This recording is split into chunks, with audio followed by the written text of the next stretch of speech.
Require, that function does more though than just help you grab your own custom modules. Let's look at requiring native or core modules in Node.js. I opened back up the Node.js source code that we dived into.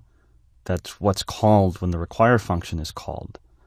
You might remember that we get the file name. You might remember that the module is cached, and so it looks at the path and the full file name and caches it. But after that, the require function ultimately ends up asking a question. Is the thing you've asked for a native module? And if it is, that's what it actually returns. Otherwise, it then goes and does some other things. So what does that mean? Well, a native module is essentially the things that you saw in that lib folder, the JavaScript core, that JavaScript side of the code that comes along for the ride with Node.js. So for starters, how can we learn about what these different core native modules that are already given to us, do? Well, you can go to nodejs.org, the Node.js website, and go to the API documentation. So in this case, I'll go to Docs and API. And here's the table of contents, and this shows you the various core modules, the Node API as it's called, the code that I have available to me that comes along for the ride in Node that I can use. They have a variety of features. For example, we've already used console. So some of them are what's called global, meaning they're just there, like console. I can just use it. But others aren't global, like this one, utilities. How can I use it? Well, for starters, as a Node.js developer, you should read this. You should read the API documentation and be familiar with this core code that comes along for the ride in Node. And we're going to take a look at even more of these as we go through the course. But for starters, how do we go out and grab some of this code, the things that aren't global? Well, what do you think? With the require function, of course. We already saw that if it sees that the string that you pass to it is a native module, it will use it. So if I want the utilities, I need to require the appropriate thing. Now you can look this up in the API documentation, and we can see here inside lib that utilities is util.js. That's in the Node core. And we remember that require will add on the .js for us. I don't need the / because the / is telling me to look in the folder that I'm in, that I'm running this program in.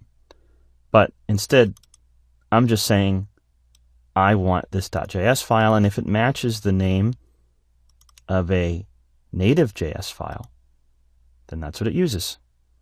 So this is all I need, and I now have an object that contains all of the niceties within that utilities feature built into Node.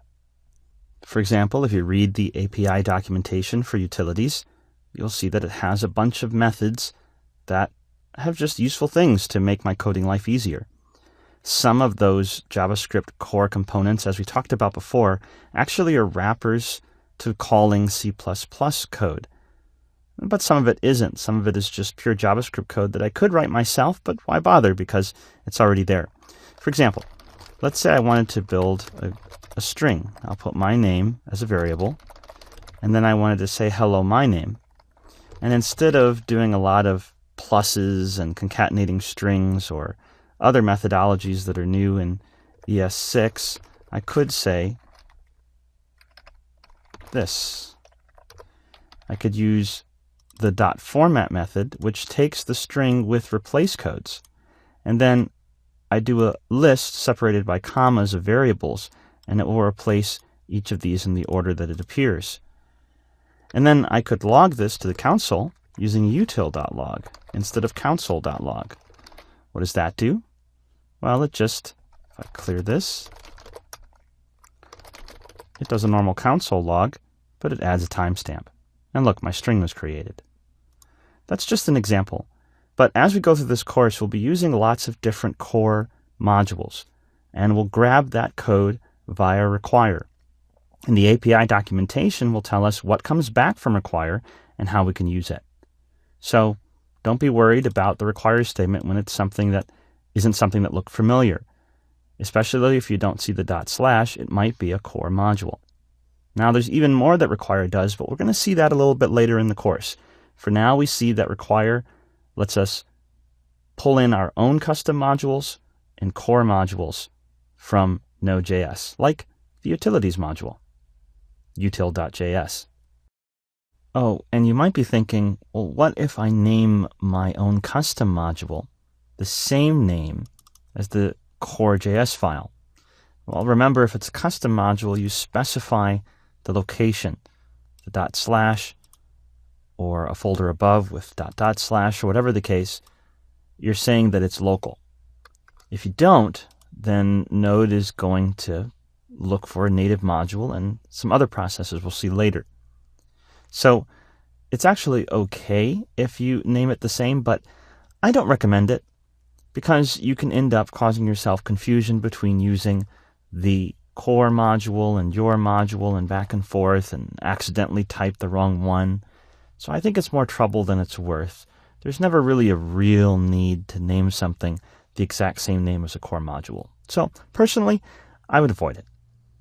All right, so that is core modules, native modules in Node.js. Very simple by just using require.